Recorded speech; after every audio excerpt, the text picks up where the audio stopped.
기후변화로부터 나도 지키고 가족도 지키는 부자 아빠 살아남는 아빠.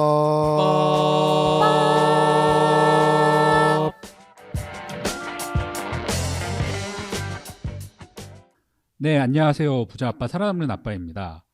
1부에서는 저희 우리나라 전기 소비의 역사 6.1준의 서유견문부터 시작을 해서 에디슨과 고종이 친구 사이였다. 에디슨과 고종이 서로 D라는 관계였다. 이런 얘기, 그리고 라울 디피의 전시까지 이어지는 진짜 다양한 이야기를 해봤는데요. 그리고 또 이제 전기요금 어떻게 구성되는지, 그리고 여름에는 450kW시, 평소에는 400kW시를 안 넘기려면 안 넘기는 게 중요하다. 이런 이야기를 나눠봤는데요. 이제 어떻게 안 넘길 수 있는지 이런 꿀팁들 한번 이제 X세대, 네 그린피스 X세대 님들께서 한번 이런 꿀팁 한번 같이 한번 보따리를 한번 풀어보면은 좋을 것 같습니다. 방송 제목을 네. XX 바꿔야 되나? X 요금. 하여튼 네, 제가 좀 팁을 드리면 사실 이제 가정에서 전기를 쓰는 용도를 좀 생각을 해봐야 될 것 같아요. 우리가 이제 조명이나 환기, 또 인덕션 쓰시면은 또 시사하시는데 또 전기를 쓰시는 거잖아요. 그렇죠. 그리고 이제 뭐 요즘에 너무 더우니까 에어컨 같은 이제 냉방, 뭐 각종 이제 가전 제품에 많이 사용을 하겠죠. 네. 일단 이제 여름과 겨울에는 어쨌든 냉방이나 난방 때문에 전기를 많이 쓰니까 이 단열을 잘해서 외부로 손실되는 이제 에너지를 좀 최소화하는 것. 좀 이게 좀 중요할 것 같고요. 그 다음에는 이제 가전제품에 표시되어 있는 에너지 소비 효율 등급, 이게 높은 제품을 좀 사용하는 것이 좀 좋습니다. 이거 다 붙어 있잖아요, 가전제품들은. 그렇죠. 또 LED 등으로 아까 101등 나왔는데, 네. LED 등으로 이제 교체하는 것도 좀 방법이 될 거고, 이 다울쌤께서 이제 일부에서 잠깐 말씀하셨지만 이제 가전제품을 있잖아요. 우리가 연 단위로 좀 환산을 해가지고 전력 소비가 많은 제품이 뭐냐? 네. 그걸 보면 보온밥솥이 제일 많습니다. 아까 오. 그랬죠. 그리고 의외네요. 네. 뭐 아시는 분들도 계시겠지만 어쩌면 의외로 냉장고가 에어컨보다 더 많습니다. 24시간 그렇죠. 계속 틀어놓고 있으니까. 에어컨은 여름에만 많이 에어컨은 쓰니까. 여름에만 있어요. 그래서 보온밥솥, 냉장고, 에어컨, TV, 김치 냉장고 이 순입니다. 당연히 이제 여름철에는 이제 에어컨이 1등이고요. 보온밥솥이 1등인 게 되게 특이하네요. 이게 보온밥솥 네. 취사되고 나서 그 뭐 봄 가을이나 겨울철에는 이렇게 뺀 다음에 네. 어느 정도 냅둬도 안 상하잖아요. 먹을 양만큼 하는 게 좋고. 네. 그랬다가 만약에 양이 많다. 그럼 취사되자마자 좀 들이고 한 2-30분 지나서 코드 뺀 다음에 네. 그 다음에 이제 나중에 냉장고로 집어넣는 게 좋은데 막 6시간 7시간 켜놓으시는 분들 계시잖아요. 뜨거운 밥 먹으려고. 네. 전기 엄청 잡아먹습니다. 이 아, 보온밥솥이 진짜 네. 많이 잡아먹어요. 저희 집에 지금 보온이 되어 있는지 안 되어 있는지가 갑자기 그리고 셋톱 고민하고 박스도 진짜 있는데요. 많이 잡아먹어요. 아, 셋톱 박스도 많이 잡아먹는군요. 맞습니다. 그래서 뭐 IPTV 셋톱박스 이런 거는 안 볼 때는 이제 꺼두는 게 좋은데, 보통 보면 이제 멀티탭이 있잖아요. 네. 그래서 그걸 통해 가지고 대기 전력을 이제 끌 수 있거든요. 그렇죠. 요즘은 콘센트 하나하나마다 다 끌 수 있는 것들이 다시 많이 이제 왜냐하면 나왔죠. IPTV 셋톱박스 다시 이제 저는 TV 정말 손에 안 그쵸. 닿는데 안에 들어가서 빼기 쉽지 않죠. 맞아요. 그렇기 때문에 그런 뭐 멀티탭 사용하는 것, 그것도 이제 생활의 팁인 것 같습니다. 그리고 냉장고 같은 경우에도 아까 그 에어컨보다 연간 많이 쓰잖아요. 네. 24시간 아무래도 돌아가니까 그 냉장실 같은 경우에 꽉꽉 채우면 냉장이 잘 안 되거든요. 전기도 많이 잡아먹어요. 그러니까 냉장실은 좀 한 60% 정도만 채워놓는 게 좋아요. 이거 꼭 꽉꽉 채워놓으면은 냉장 효과가 적어갖고 오히려 그 잘 안 세게 되는 냉방을 돌리는 건가요? 냉방은 세게 그쵸. 냉방은 세게 돌려 그만큼 전력을 많이 쓰는 거죠. 근데 재밌는 거는 냉동실은 사실 환경단체에서 이런 얘기하면 안 되는데 왕창 사서 냉동실은 꽉꽉 채워놔야 돼요. 그래야지 그 꽝꽝 얼은 것들이 다 하나하나가 그 그쵸. 얼은 효과가 있잖아요. 그러니까 오히려 전력 소비는 적게 들어가요. 근데 냉동실을 예를 들어서 10% 20%만 채워놓는다. 그럼 전기 소비가 더 되는 거죠. 그러니까 냉장실은 한 60%, 냉동실은 마트 갔을 때 사갖고 꽉 채워놓는다. 약간 얼음팩들을 많이 쌓아놓는 게 좋은 거군요. 전기를 아낀다는 관점에서는 물론 이렇게 그렇게 항상 왕창 사다가 꽉꽉 채워놓는 게 환경적으로 좋은 거냐는 또 다른 측면이지만 일단 전기를 아낀다는 측면에서는 이왕 있는 냉장고라면 그렇게 활용하시는 것이 좋습니다. 그리고 저는 또 하나 더 추천드리고 싶은 게, 사실 저희가 환경단체라서 뭐 정부 정책을 막 홍보하거나 그런 건 아니지만 이 좀 생활의 팁이라서 한 가지 공유를 드리면, 이제 탄소 포인트 제도라는 게 있어요. 맞아요. 이게 아마 요즘 이명박 시절인가 노무현 시절인가 도입됐을 거예요. 꽤 오래됐어요. 맞아요. 예. 그래서 이제 이게 좀 간단하게 설명드릴게요. 뭐냐면 제가 지금 이제 전기를 쓰잖아요. 네. 그런데 과거에 좀 썼던 이제 평균이 있을 거 아니에요. 한 2년 정도. 네. 그거에 비교를 해가지고 좀 줄인다. 어. 그러면 이제 우리 정부에서 이거를 뭐 현금이라든지 아니면 상품권, 뭐 종량제 봉투 이런 걸로 인센티브를 이제 줘서 그렇게 이제 환원해 주는 거예요. 아니 이제 이런 제도를 쓰면 내가 좀 동기부여가 되겠죠. 동기부여도 되고 줄인 좀. 만큼 또 이제 인센티브도 받으면서 그게 뭐 현금이든 뭐 상품권이든 이런 것들도 받을 수가 있으니까 탄소 포인트 뭐 제도. 이런 제도. 예. 그러니까 전기뿐만 아니라 아마 그 물, 뭐 맞아요. 도시가스 다 적용될 거예요. 상수도나 전기, 도시가스 이렇게 다 적용이 돼요. 올해 가스요금도 오르고 공공요금 다 올랐는데 네. 탄소 포인트 제도 검색해서 알아보시고 네. 한번 약간 재미도 있잖아요. 사실 목표가 그렇죠. 딱 생기면 그렇죠. 네. 아이들이랑 같이 우리 이거 한번 줄여갖고 줄인 만큼 아이들한테 용돈을 준다든가 이렇게 할 수도 있는 거잖아요. 네. 재밌게 한번 실천해 보시면 좋을 것 같아요. 저도 탄소 포인트 제도 몰랐었는데 음. 한번 이번에 이사 온 김에 좀 줄여보는 노력을 해보는 것도 좋을 것 같습니다. 그리고 요즘 에어컨 같은 경우는 저희 서큘레이터 이런 것들도 많이 쓰잖아요. 그렇죠. 그런 선풍기랑 같이 쓰는 게 좀 더 효율이 그렇죠. 좋고, 에어컨 선풍기랑 같이 쓰는 게 네. 좋죠. 그리고 요즘 인버터 에어컨 같은 경우에는 이제 한 26도에서 28도를 만들어 놓은 다음에 요거를 유지하는 것이 좋고. 그러니까 처음에 세게 틀어야 돼요. 처음에 세게 틀어야 그리고 되나요? 제습하시는 분들이 있는데 처음에는 냉방으로 맞춰놓고 세게 틀어서 네. 빨리 온도를 낮춰주고 그 다음에 이제 26에서 28 유지되고 있잖아요. 네. 그걸 계속 유지시키는 게 중요하죠. 네. 유지어트가 돼야 되는 거네요. 그러네요. 그리고 이제 뭐 이렇게 3시간 이내에 외출할 때 돌아오는 경우에는 오히려 킨 상태로 가는 게 나중에 더워졌다가 다시 또 낮추는 것보다는 에너지 사용을 더 줄일 수 있다. 이런 거 이거는 정도 사람들이 많이 요즘 아는 것 많이 같아요. 알고 있는 것 같아요. 이게 사실 처음에는 좀 심리적인 거부감이 있거든요. 맞아요. 아니 에어컨을 키고 나가는 게 전기요금이 덜 든다고? 그렇죠. 그 집에다가 에어컨 부모님한테 키고 큰 소리 한 소리 또 그쵸. 들을 얘기죠. 그러니까 이런 네. 게 아까 부모님 세대랑 다른 건데 에어컨 키고 밖에 나가면 부모님이 뭐 하는 네. 거냐고 하겠지만 어머니 아버님 3시간 이내로는 키고 나가는 것이 전기가 덜 네. 듭니다. 왜냐하면 다시 온도가 올라갔다가 다시 나중에 키면은 시래기 돌면서 전기 엄청 잡아먹거든요. 그러니까 어디서 실험한 거 제가 봤는데 3시간 이전까지는 키고 나가는 게 좋아요. 근데 3시간 넘는다, 뭐 4-5시간 외출한다, 그러면 끄는 게 낫죠.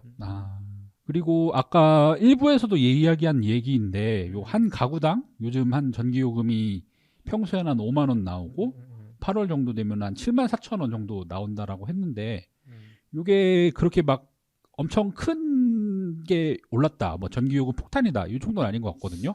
제가 인터넷 이번에 이사하면 설치했는데 인터넷비도 이 정도 나오는 것 같고. 핸드폰도 그렇고 네. 수박도 그렇고 네, 요즘. 네. 그렇죠. 사실 전기요금 폭탄은 너무 습관적으로 언론이 여름만 되면은 그냥 이게 너무 좀 언론에서 프레이밍하는 것 같아요. 그게 맞아요. 문제인 것 같고 사실 조금 전 다울쌤께서도 많은 이제 생활의 팁들을 말씀을 해주셨지만 이제 결국 이제 연평균 한 달에 5만 원 이하로 충분히 관리할 수 있거든요. 네. 그리고 사실 또 이 5만 원을 냈을 때 제가 초반에 말씀드렸던 것처럼 네, 일부에서 예, 말씀드렸죠. 전기요금에는 일부에서 얘기되는 것처럼 전기요금에는 기본요금, 전력량요금 그게 다 기후환경요금으로 구성되어 있다고 하잖아요. 네. 근데 기후환경요금은 2,700원 5만 냈을 때 한 2,700원 정도밖에 안 돼요. 사실 이제 기후환경요금이라는 게 그 온실가스를 줄이고 재생에너지를 확대를 지원하고 좀 미세먼지를 줄이기 위해서 이제 석탄 화력 발전을 줄이는데 이제 지원하는 비용이거든요. 그래서 사실 지금 우리가 겪고 있는 이 극한의 폭우 그리고 살인적인 폭염, 태풍, 산불 이런 기후변화 너무나 심각한 상황이잖아요. 사실 네. 그렇게 보면 예산이 더 필요한 것이고요. 물론 또 뭐 정부가 그렇게 거친 예산으로 우리의 안전한 삶과 지속 가능한 산업 발전을 위한 전환 비용으로 잘 써야 그렇죠. 되겠죠. 어쨌든 그러면 국민들 입장에서는 이제 사실상 낸 것보다 더 큰 이득을 볼 수 있는 것이기 때문에 그런 것을 고려했을 때 이것이 우리가 너무 많은 것이냐 라는 것은 조금 이 너무 지나친 게 아닌가 기후환경요금이 생각합니다. 킬로와트시당 9원이에요. 네, 그러니까 300kWh 쓰면 3 곱하기 9에서 2,700원 내는 거거든요, 한 달에. 네. 근데 정말 우리의 미래를 저당 잡히고 정말 심각한 상황으로 가는 걸 막기 위한 요금을 2,700원밖에 안 낸다? 사실 돈 없이는 어떤 전환도 이루기 쉽지 않잖아요. 그렇죠. 정부가 산업에서 쓰는 석탄이라든가 천연가스를 줄이고 발전도 석탄이나 천연가스 줄이고 전기차도 보조금 주잖아요, 전기차. 네.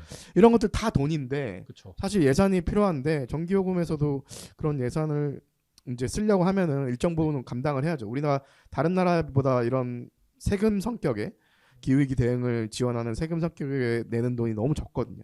기후위기가 앞에 일부에서도 얘기했듯이 정말 다양한 형태로 지금 우리에게 다가오고 있는데 이런 것들을 조금 제대로 대응하기 위해서는 충분한 예산을 좀 투입을 해가지고 요 빠르게 에너지 시스템을 전환하는 것이 좀 필요한 것 같습니다. 네. 그리고 지금 문제인 게 한전이 지금 엄청나게 적자를 보고 있거든요. 맞아요. 왜 적자를 보냐면 우리나라 발전의 60%는 해외에서 수입하는 석탄과 천연가스로 발전하는데 석탄 천연가스 값이 올랐어요. 그러니까 비싸게 사왔는데 전기요금은 정부가 이번에 올렸다고 막 뉴스도 막 나오고 했지만 사실 그렇죠. 그 국제 석탄이나 가스 가격이 오른 만큼 못 올렸거든요. 그러니까 나머지는 한전이 그냥 빚지고 있는 거예요. 네. 한전이 빚을 주니까 돈이 없잖아요. 어떻게 해요? 한전 사채, 회사채를 발행하거든요. 그럼 지금 고금리 상황에서 나중에 그것도 다 빚이잖아요. 그렇죠. 그것도 결국 국민이 땡겨 갚아야 쓰는 돼요. 거죠. 네.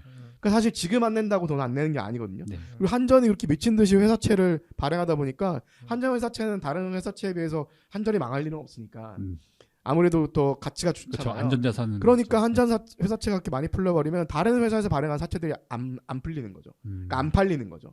그러니까 맞아요. 기업들이 자금 조달하는데도 힘들어지고 그리고 지금 석탄이랑 가스 가격이 오르면서 보통 우리 재생에너지 비싸다고 생각하잖아요. 네. 근데 지금 가스가 태양광이나 풍력보다 더 비쌌어요 지금. 가스값이 오르면서. 그리고 석탄도 많이 올라서 태양광이나 풍력이랑 큰 차이가 안 나요. 진작에 우리가 보조금을 줘갖고 태양광이나 풍력을 더 많이 늘려놨으면 오히려 지금 전기를 더 싸게 쓸 수 있었던 그렇죠. 거죠. 네. 근데 재생에너지 지원하는데 나가는 돈이 마치 쓸모없는 돈인 것처럼 자꾸 프레임을 거는 언론들이 있는데 미리 이렇게 투자했으면은 지금처럼 석탄가스 올랐을 때 훨씬 더 이득이었고 게다가 석탄가스를 많이 쓰면 많이 쓸수록 기후위기가 심각해지잖아요. 그렇죠. 그러니까 이런 걸 감안하면 전기요금에 사실 일정 정도 부담을 하면서 빠르게 재생에너지 전환하는데 우리가 힘을 써야 된다는 거죠. 네, 좀 진짜 다울쌤 하신 말씀이 정말 좋은 말씀을 해주신 것 같고요. 결국 이 사실 이 전기요금 또 문제를 얘기하면 좀 한전에 이제 조금 전에 얘기했던 뭐 좀 수식자 적자 이런 부분 얘기까지도 할 수 있을 것 같은데 사실상 좀 한전의 이제 적자 문제 해결하는 데 있어서 가정이 부담해야 할 목 또 그건 역시 좀 엄청나게 이제 부담스럽지는 않은 상황이에요. 그래서 사실 이제 이 한전 적자를 메꾸거나 그 재생에너지 확대를 지원하기 위해서 한전이 지금 이제 10조 원의 예산이 필요하다. 뭐 그렇게 얘기했을 때 주택을 이제 10조 원의 한 15%인 왜 15%죠? 1조 5천억 원 정도 부담을 하면 된대. 이 왜 15%냐면 지금 우리가 결국 이제 전력을 사용하는 네. 이 비중을 보면 산업용이 한 50% 조금 넘고요. 네. 그리고 이제 가정 이런 주택용 이제 전기가 한 15% 정도 돼요. 그러니까 사실 이제 그 부담되는 비중을 이제 사용하는 비중을 봤을 때 그럼 15% 정도를 만약에 이제 그 10조 원의 15% 정도를 계산을 하게 되면 이제 1조 5천억 원 정도 이걸 이제 부담을 하면 된다. 그런 거고 지금 이제 전기를 사용하는 이제 가구가 한 2,300만 세대 이 정도 되니까 1년 12달로 한번 분할을 해봐요. 네. 그럼 월 5천 원 정도 됩니다. 월 5천 원을 2,300만 가구가 내면은 네. 1년에 1조 5천억이 된다. 네네. 그럼 그렇죠. 사실 1조 5천억도 얼마 큰 돈이 아니네요. 그렇죠. 예, 엄청 사실 큰 돈 같은데 1조 5천억. 사실 그러니까 이제 우리 가정이 부담할 수 있는 이 월 5천 원을 내서 결국 이 한전 적자도 줄이고 또 재생에너지 확대도 지원을 한다. 그럼 사실 이거는 정말 뭐 수백 배의 이제 PO 비용을 또 줄일 수 있는 사실 이제 그런 길이기 때문에 계속해서 뭐 언론이 전기요금 폭탄 뭐 이런 얘기를 뭐 많이 하는데 사실 그런 것이 아니라 이런 부분의 뭐 부담 같은 생각도 해보는 것도 좋을 것 같습니다. 예, 저스틴 선생님 말씀하신 대로 한 달에 5천 원씩 내서 1년에 한 10조를 만드는데 가정도 기여하고 산업도 그렇죠. 돈 내고 이제 건물에서 돈을 내고 10조 원을 만들면은 에너지 전환에 쓸 수 있겠죠. 그러면은 뭐 20조 원이라고 해도 한 달에 10,000원만 내면 되는 거잖아요. 사실 가정은. 그러니까 이 정도는 우리의 안전한 미래를 위해서 충분히 부담해서 변화를 만들 수도 있을 것 같은데 물론 이제 에너지 빈곤계층, 이제 저소득 계층 같은 경우에는 이런 부담을 또 줄이는데 또 정책적으로 신경을 써야 되겠지만 좀 공짜 점심 없다는 얘기처럼 에너지 전환을 위한 비용을 좀 부담하는 것도 사회적 논의가 좀 늘어났으면 합니다. 그리고 전기요금에 대한 아까 그 전기요금 폭탄 같은 얘기도 했지만 또 다양한 오해들이 좀 있는 것 같아요. 과거에는 맞는 말이었으나 네. 지금 와서는 그렇지 않은 것들이 많은데 대표적인 거가 뭐가 있죠? 사실 저는 그런 대표적인 얘기를 들었을 때 제일 많이 생각났던 게 산업용 전기가 가정용보다 훨씬 싸다. 이거 맞는 거 아니에요? 사실 싸긴 싸요. 이건희가 내가 맞아요. 이건희보다 이재용보다 전기요금 더 비싸게 맞아요. 내고 있다 이런 얘기 많이 예전에 있었잖아요. 근데 이제 사실 싸긴 싼데 네. 지금 과거에는 사실 훨씬 쌌거든요. 근데 그 오랫동안 지금 산업용 전기요금이 좀 꾸준하게 이제 많이 올라왔었고 네. 지금 이제 판매 단가가 이제 킬로와트 시당 산업용 같은 경우에 한 119원 되고 네. 주택용은 이제 121원 정도 돼요. 언제 기준이에요? 예, 지금 2021년 기준으로 올해는 좀 올랐으니까 더 올랐겠지만 예, 2021년 그렇죠. 기준으로 거의 비슷하네요. 네, 네, 거의 이원 비슷한 차이네요. 상황이고 사실 좀 이게 산업용 전기 같은 경우에는 이제 산업 단지가 크게 있을 거 아니에요. 그쵸. 공장이 크게 있어. 그러니까 고압으로 전기가 들어올 수 있어요. 대량으로. 예, 대량으로 들어오면 그런 거죠. 이제 도매로 이제 전기를 사는 느낌인 거죠. 그렇죠. 그런데 가정용은 그쵸, 이제 도매 소매 전기. 느낌이죠. 왜냐하면 이 대량으로 들어온 게 다시 이제 분배가 네. 돼야 2,300만 가구한테 뿌려야 예. 그렇죠. 아니, 변압도 그렇기 되고. 때문에 네. 실제로 이제 그 인프라. 비용은 인프라까지 고려를 하게 되면 주택용이 이제 더 비쌀 수밖에 없는 부분도 있어요. 근데 과거에 산업용 엄청 싸게 썼잖아요. 그러니까 거의 막 절반 그러니까 정도. 이제 또 이제 그런 부분들도 있고 하다 보니까 그쵸. 사실은 이제 산업용 전기가 이제 계속해서 좀 네. 이제 가격이 올라왔었고 올라갔고. 네. 예, 된 부분이 있고 그래서 뭐 어쨌든 지금 산업용 전기든 주택용 전기든 저는 이제 이 요금 자체는 뭐 둘 다 올라야 되는 게 아닌가 생각이 드는데 뭐 산업용 전기만 올려야 된다라고 하는 좀 그렇게 얘기하는 부분이 조금 요즘엔 네. 세대에는 맞지 않다. 예, 네. 그런 게 아닌가 그런 생각합니다. 것도 있고. 네. 그렇군요. 또 그리고 대표적인 사례로 우리나라 뭐 여름철에 전력 수급이 맨날 불안하다. 그렇죠. 그래서 뭐 블랙아웃이 올 수 있으니까 뭐 전기를 아껴야 된다. 막 이렇게 이야기를 하고 그랬었는데 이것도 맞는 얘기일까요? 일단 전기를 아끼는 건 기본적으로 좋은 거죠. 근데 그쵸. 여름에 전기요금 폭탄이라는 프레임도 사실 언론이 만들어내는 건데 전력 수급이 불안하다는 것도 최근 상황을 좀 생각해 보면 너무 언론에서 좀 호들갑 떠는 경향이 좀 있는데 우리나라에 전력을 공급할 수 있는 전력 설비들이 있을 거 아니에요? 네. 그럼 전력 설비의 용량을 이제 아까 저희가 뭐 킬로와트 시, 뭐 네. 메가와트 시, 기가와트 시 이렇게 이건 전력 발전량인 거고 그 전기를 만들 수 있는 설비에 대한 용량의 단위는 그냥 와트거든요. 네. 그럼 이제 우리나라의 전력 설비가 한 140기가와트 정도 있어요.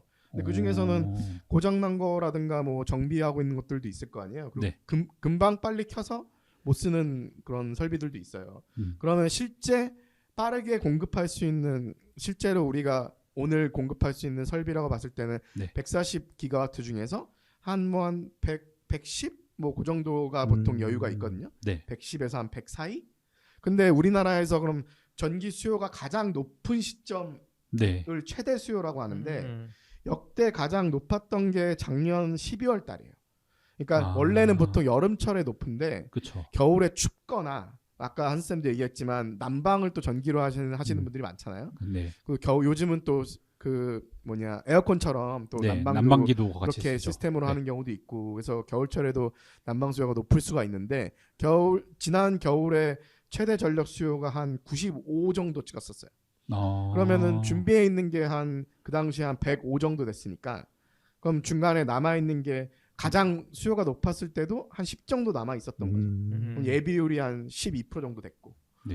근데 이 예비율이 10%가 깨지면은 막 엄청 큰일 날 것처럼 호들갑스럽게 하는데 네. 예비율이라는 거는 우리가 돌릴 수 있는 전력 설비 중에서 실제 지금 최대 전력 수요만큼을 이제 공급을 했을 때 그 차이, 그러니까 네. 마진 쉽게 얘기하면 마진이 얼마 되느냐인데 이거는 사실 분모가 늘어나면은 그렇죠. 똑같은 10%여도 절대적인 양은 훨씬 늘어나잖아요. 근데 우리나라 전력 설비는 계속 늘어났으니까 그렇죠. 지금 예비율이 상당히 예비율이 10% 넘을 뿐만 아니라 네. 보통 예비력이라고 하는 그 남아있는 전력 설비가 10기가와트가 넘어요. 가장 부하가 높을 때도. 그럼 평소에는 막 20, 30, 40, 50이 남는 거죠. 그러니까 사실 가장 그 부하가 높을 때도 10기가와트가 남는다고 하는 거는 매우 여유로운 상황이거든요. 네. 예를 들면은 작년 12월에 역대 최고의 전력 수요가 높았을 때도 10기가가 남았잖아요. 그렇죠. 근데 전력 경보, 그러니까 전력 수급이 불안해졌을 때 전력 경보가 울리는 단계가 네. 정상, 그 다음에 준비, 관심, 주의, 경계, 음. 심각이거든요. 네. 되게 단계가 많잖아요. 네, 네. 네. 그럼 듣기만 해도 정상은 정상적인 단계일 그쵸. 거고 준비도 별로 심각해 보이지 않잖아요. 네. 정상, 준비, 관심, 주의, 경계, 심각인데 그렇죠. 작년에 최대 수요 찍었을 때도 준비도 못 들어갔어요.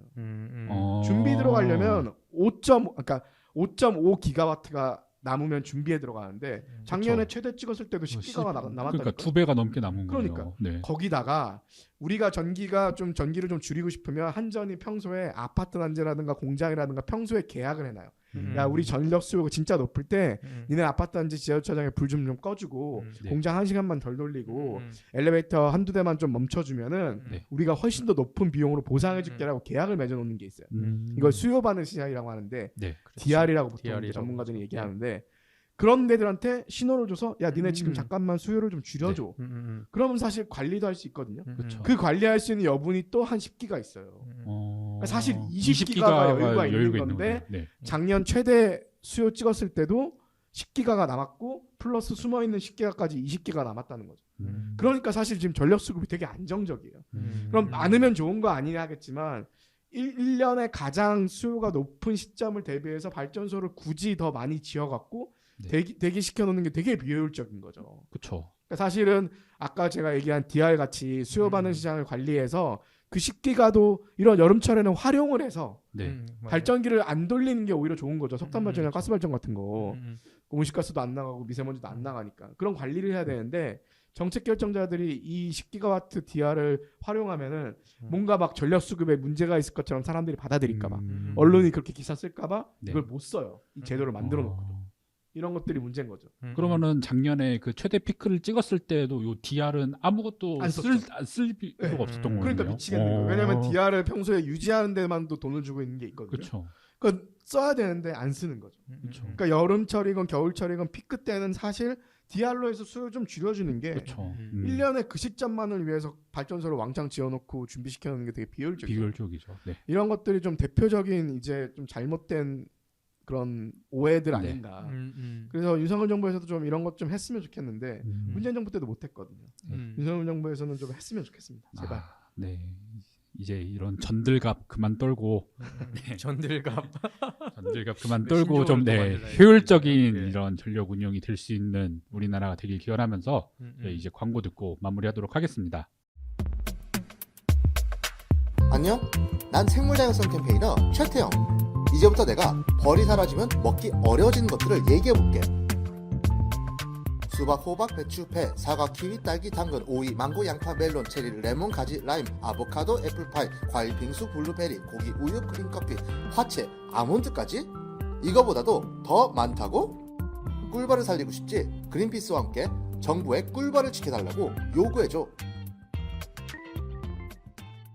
네, 쌤들 오늘 방송 어떠셨나요? 저는 네. 그 일단 다울쌤이 이제 이렇게 또 얘기를 해주시는 거 그리고 오늘 얘기를 하는 걸 보면서 이제 우리가 항상 뭐 정책 얘기를 많이 하고 그런 얘기를 했지만 또 한편으로 우리 실생활에 좀 큰 얘기들만 항상 많이 했지만 좀 실생활에 좀 도움이 되는 결국엔 우리 바로 이 에너지 문제는 바로 우리 모두의 삶과 이제 연관이 되어 있는 문제다. 좀 그런 것들을 좀 많이 얘기를 할 수 있는 좀 그런 계기가 아니었나 그런 생각이 들고요.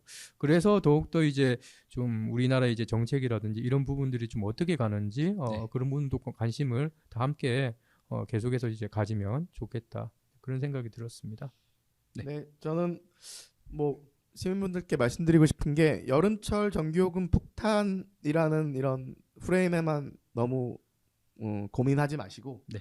실제 내가 전기를 얼만큼 쓰고 있지 그리고 얼만큼을 아낄 수 있지 전기요금이 어떻게 구성되어 있지 이런 것들 오늘 방송 통해서 한번 찾아보시면 재밌을 것 같아요. 아까 말씀드린 우리 집 전기요금 미리 보기 서비스도 한번 들어가 보시고 탄소 포인트 제도 한번 해보시고 그리고 전기를 가정이 아까 15% 쓴다 그랬잖아요. 예. 산업이 56% 정도 쓰니까 산업이 많이 줄여야 사실 우리가 전력 사용을 많이 줄일 수가 있거든요. 네, 맞네요. 그리고 뭐 어느 정도는 효율적으로 줄일 수도 있겠지만 쓰면서 그 전기를 태양광이나 풍력처럼 온실가스도 안 나오고 미세먼지도 안 나오는 전력 시스템으로 우리가 만들어낼 수 있거든요. 그러니까 니들은 전기 안 쓰냐? 저희 전기 쓰죠. 지금 녹음하는데도 그린피스 이 방 건물에서도 지금 일반전 전기 쓰고 있잖아요. 네. 근데 전기를 쓰는 것 자체를 죄악시하기보다 아껴 쓰면서 필요한 전기는 재생에너지로 생산해서 쓰는 시스템으로 우리가 어떻게 바꿔 나갈 것인가. 그 안에서는 기업들의 역할이 산업의 역할이 훨씬 크다는 거죠. 그리고 정부 정책도 잘 써야 되고 언론도 제발 이제 여름철에 이 두 가지로 기사 장사 좀 안 했으면 좋겠어요. 전기요금 폭탄 장사랑 네. 전력 수급 불안하다. 그럼 항상 전력거래소 소장이 나와갖고 되게 네. 심각한 걸로 만전을 기하겠습니다 막 이러거든요. 근데 제가 아까 얘기했지만 20기가와트 뭐 남는데 무슨 만전을 그렇죠. 기해?